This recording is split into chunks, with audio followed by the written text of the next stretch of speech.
નમસ્કાર એબીપી અસ્મિતાની વિશેષ રજૂઆત કોણ બનશે પ્રધાનમંત્રી અંતર્ગત અમે પહોંચ્યા છીએ આણંદ જિલ્લાના જે લોકો છે મતદારો છે તેમની સાથે વાત કરીએ કે આ 5 વર્ષમાં તેમના જે સાંસદ છે તેમની કામગીરી તેમને કેવી લાગી। મિતેશભાઈ પટેલની સાંસદ તરીકેની કામગીરીને આપ કેવી રીતે જુઓ છો? બહુ સરસ કામગીરી છે। હું છેલ્લા 9 વર્ષથી પ્રાકૃતિક ખેતી કરું છું। અત્યાર લગીન જેટલા સાંસદ એ આ મિતેશભાઈએ જે કામ કર્યું એવું કોઈ બીજા સાંસદે કર્યું નથી। મિતેશભાઈએ પ્રાકૃતિક ખેતીને એનો વ્યાપ વધે એટલા માટે બુકલેટ છપાઈ ગુજરાતીમાં હિન્દીમાં ખેડૂતોમાં જાગૃતતા લાવવા માટે એમણે બહુ પ્રયાસ કર્યા। બીજું કે અહીંયા આગળ યુનિવર્સિટીમાં અમારે હાર્ડ જોતું હતું ખેડૂતો માટે એને સેલિંગ કરવા જે ઉત્પાદન કર્યું અને સેલિંગ કરવા માટે અમારે એક જગ્યા જોતી હતી એ પણ મિતેશભાઈના પ્રયાસોથી અમને મળી ગઈ છે યુનિવર્સિટી મેદાનમાં। બીજું કે અહીંયા આગળ આણની ગંજ બજારમાં ખેતીવાડી ઉત્પન્ન સમિતિમાં તો પણ અમને એક એલોટ કરાયેલું છે એ મિતેશભાઈના પ્રયાસથી જ થયું છે। સાંસદની 5 વર્ષનો કાર્યકાળ એની અંદર શું એવું લાગ્યું કે આણંદની અંદર મોટો બદલાવ આવ્યો અથવા તો લાવવાની જરૂર હતી પણ ના આવ્યો? મિતેશભાઈ બેઝિકલી એક ધંધાદારી વ્યક્તિ છે અને તેમને ઇન્ડસ્ટ્રીઝ માટે ખાસ કરીને જીઆઈડીસી માટે ઘણી બધી રાહતો સરકારશ્રીની જે યોજનાઓ છે એને પહોંચાડવાનું ઇન્ડસ્ટ્રીઝમાં કામ કર્યું છે।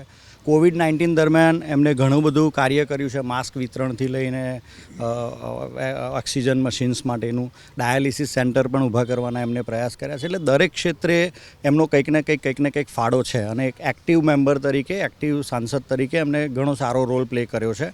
અત્યાર સુધીનો એમનો ટ્રેક રેકોર્ડ ખૂબ જ સારો રહ્યો છે।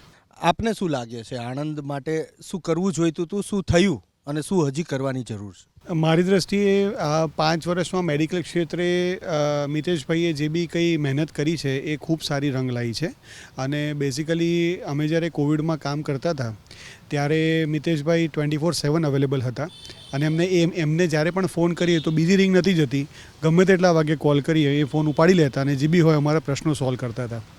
સાથે સાથે અમારી પાસે એવા પણ કિસ્સા અમે લોકોએ રૂબરૂ જોયેલા છે કે કોઈ સામાન્ય વ્યક્તિએ ફેસબુકથી મિતેશભાઈના નંબર ઉપર અથવા તો સાંસદ ઓફિસ પર ફોન કર્યો હોય અને ડિલિવરીને લગતા સિરિયસ પ્રશ્નો હોય અને મિતેશભાઈ એરપોર્ટ પરથી એમની ટીમને કહીને તાત્કાલિક સિવિલ હોસ્પિટલમાં એમની ડિલિવરી કરાવતા હોય। સર, આપને શું લાગે છે આ કામગીરી 5 વર્ષની?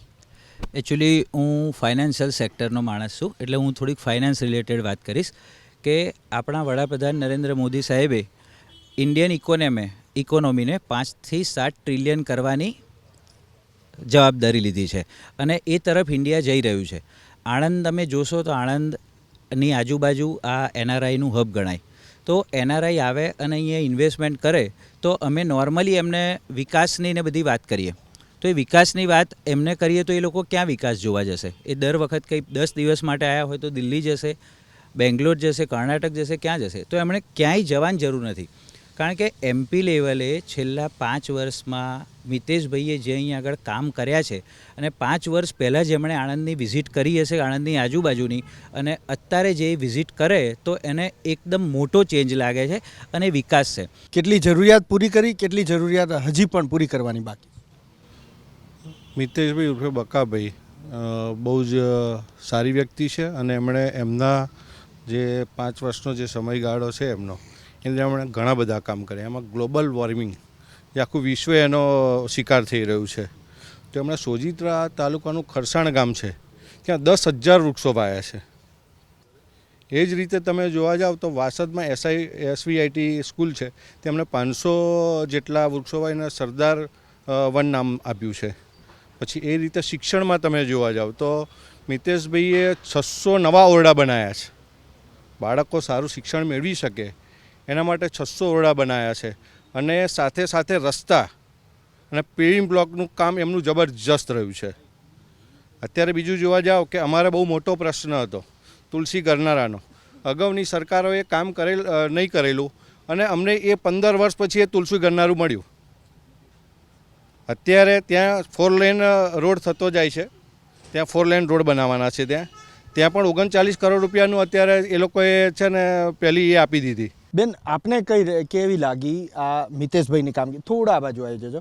મિતેશભાઈની કામગીરી 5 વર્ષની આપને કેવી લાગી? લોક ઉપયોગીમાં કે કોઈ પણ સામાન્ય માણસ હોય તો તેમને ડાયરેક્ટ એપ્રોચ કરી શકે છે એવા ઓલવેઝ અવાઇલેબલ સાંસદ પહેલીવાર મળ્યા છે. ઘણી સેવાઓ આપી છે એમણે સમાજને, જે ઉપયોગી છે. નાના નાના સમાજ છે જેમને આર્થિક સહાય આપી છે સાંસદ નિધિમાંથી.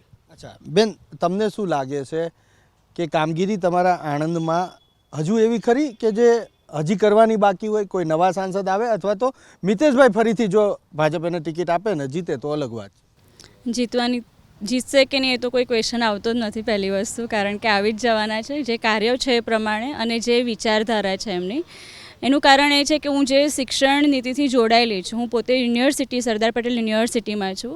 ડિપાર્ટમેન્ટ લોમાં પણ એમણે વિદ્યાર્થીઓને વધારે ને વધારે પ્રેક્ટિકલ નોલેજ મળે એની માટે થઈને દિલ્હી ટૂરની અંદર પણ એમણે પાર્લામેન્ટ સુધી વિદ્યાર્થીઓને લઈ ગયા, જે વિદ્યાર્થીઓ રૂરલમાંથી પણ બહાર નહોતા આવી શકવાના.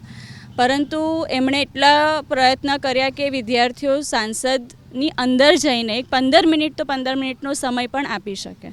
આપને કેવી લાગી? બધાએ બહુ સરસ વાત કરી. મારો સીધો પ્રશ્ન છે કે આણંદ જિલ્લાનો આટલો બધો વિકાસ થઈ ગયો તો સિવિલ હોસ્પિટલનો જન્મ કેમ ના થયો? હજુ સુધી 3 વાર ખાતમુહૂર્ત થયા.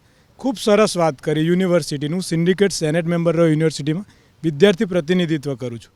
જે ફી 1200 રૂપિયા હતી એ 10,000 થઈ ગયા. મિતેશભાઈ કેમ ચૂપ રહ્યા? સ્કોલરશિપ વિદ્યાર્થીઓની 6.5 વર્ષથી નથી આવી, પૈસા માંગીને ડોક્યુમેન્ટ રોકી રાખે છે. મિતેશભાઈને રજૂઆત મળી, કેમ ચૂપ છે? વાત કરી 600 ઓરડા બન્યા પણ એની સામે 150 સ્કૂલો બંધ થઈ ગઈ. એ કેમ થઈ ગઈ? મિતેશભાઈ કેમ ના બોલ્યા? રેલવે સ્ટેશનની વાત કરી, બોર્ડો માર્યા, હજુ સુધી રેલવે સ્ટેશન ખંડર હાલતમાં છે, તો મિતેશભાઈ કેમ ચૂપ રહ્યા? આ વિકાસ નથી, વિકાસની વાતો છે. ગ્રાન્ટીનેટ કોલેજો અને ગ્રાન્ટીનેટ યુનિવર્સિટીમાં 95% સેલ્ફ ફાઇનાન્સનો વિકાસ થઈ ગયો છે. ગરીબ વિદ્યાર્થી ભણવાની કોઈ તાકાત જ નથી. અને હું આ પુરાવા સાથે કહું છું.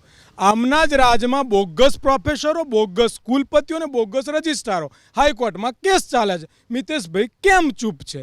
આના સિવાય સાંસદ એ કોઈ પાર્ટીની કઠપૂતલી ના હોય, એ પ્રજાનો પ્રતિનિધિ હોય. હું સ્પષ્ટ કહી છે, મિતેશભાઈ વ્યક્તિ સારા હોઈ શકે પણ મિતેશભાઈ સાંસદ સારા ના હોઈ શકે. સાંસદ તરીકે હું એવું કહીશ કે ઘણા વર્ષો પછી આણંદને એવા કર્મનિષ્ઠ સાંસદ મળ્યા.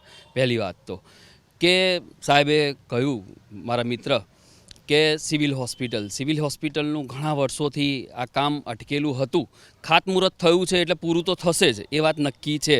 નહીં તો એ પણ અટકેલું જ હતું, પણ એમના એ કાર્યથી ક્યાં થયું. હવે આવી કર્મનિષ્ઠ વ્યક્તિ અને જે આજે લગભગ છેવાડાના દરેક માનવી સુધી એ પહોંચ્યા છે અને એ એપ્રોચ કરે છે. એમની ઓફિસમાં પણ તમે જાઓ છો તો સામાન્ય માણસને તરત જ એમને બહુ સાદગીપૂર્વક અને એને તરત જ બોલાવી લે છે, એપ્રોચ કરે છે, મળે છે, વાત કરે છે અને લગભગ મોટા ભાગના પ્રોબ્લેમનું સોલ્યુશન લાવે છે. એક પત્રકાર તરીકે તટસ્થ મારે જાણવું છે, 5 વર્ષની માત્ર મિતેશભાઈની કામગીરીની વાત કરવી છે, ભારત સરકારની નહીં, ગુજરાત સરકારની. મિતેશભાઈના પ્રયાસો અને એને મળેલી સફળતા અથવા તો હજી કામ બાકી હોય તો નિષ્ફળતા. મિતેશભાઈ નો ડાઉટ એક વ્યક્તિ તરીકે સારા છે, પણ એમના જે પણ પ્રશ્નોની રજૂઆત સરકારમાં એ કરે છે એ ક્યાંક ને ક્યાંક બેકઅપ થાય છે. નંબર 1, આ ભાઈએ કીધું સિવિલ હોસ્પિટલ. અગાઉ નરેન્દ્રભાઈના શાસનકાળ દરમિયાન 2 વખત ખાતમુહૂર્ત થયા, 3જી વખત જમીન એક્વાયર થઈને પડી છે.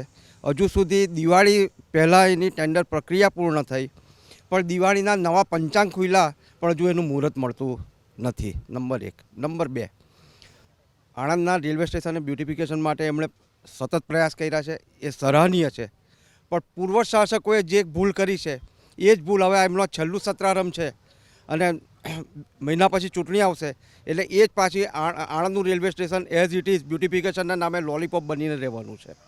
નંબર 3, વર્ષોથી ભાલેજ બ્રિજની ટ્રાફિક સમસ્યા વકરેલી છે, વારંવાર રજૂઆતો થઈ છે, છતાં અત્યારે બિસ્માર હાલતમાં છે. ખાલી ઠાગર કરીને એ રોડ ચાલી રહ્યો છે.